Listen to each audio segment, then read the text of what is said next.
এবারে প্রবাসী সংবাদ প্রতিনিধিদের তথ্যচিত্রে প্রবাসী সংবাদ জানাচ্ছেন ইমতিয়াজ আহমেদ। ইতালিতে Venice Bangla school gold cup cricket tournament 2025 উপলক্ষে আয়োজিত হয়েছে মতবিনিময় সভা। সৈয়দ কামরুল সারোয়ারের সভাপতিত্বে নূর আলম ভূঁইয়ার পরিচালনায় সভা অনুষ্ঠিত হয়। এ সময় উপস্থিত ছিলেন সোহেলা আক্তার বিপ্লবী, শাহাদাত হোসেন, শরীফ মৃধা, সুমন সরকার সহ অনেকে। এছাড়া ভেনিসে অবস্থানরত প্রিন্ট ও ইলেকট্রনিক মিডিয়ার সাংবাদিকরা সভায় অংশগ্রহণ করেন।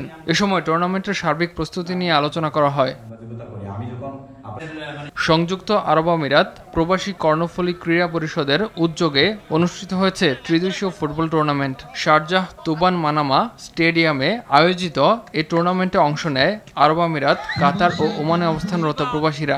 সৈয়দ মোহাম্মদ আজিমুদ্দিনের সভাপতিত্বে মাসুদ করিম সুমনের সঞ্চালনায় টুর্নামেন্ট উদ্বোধন করেন পরিষদের প্রধান উপদেষ্টা নাসির উদ্দিন বাবর।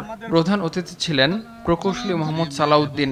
8 দলের অংশগ্রহণে ফাইনালে ফকির মামা স্পোর্টিং ক্লাবকে 1-0 গোলে হারিয়ে জয়লাভ করে তুবান এফসি। খেলা শেষে বিজয়ী ও রানার আপ দলের মাঝে পুরস্কার তুলে দেন অতিথিরা। ঈদুল আজহা উপলক্ষে ঈদ পুনর্মিলনী অনুষ্ঠানের আয়োজন করেছে বাংলাদেশ জাতীয়তাবাদী দল মহানগর বিএনপি হালাকা আঞ্চলিক কমিটি।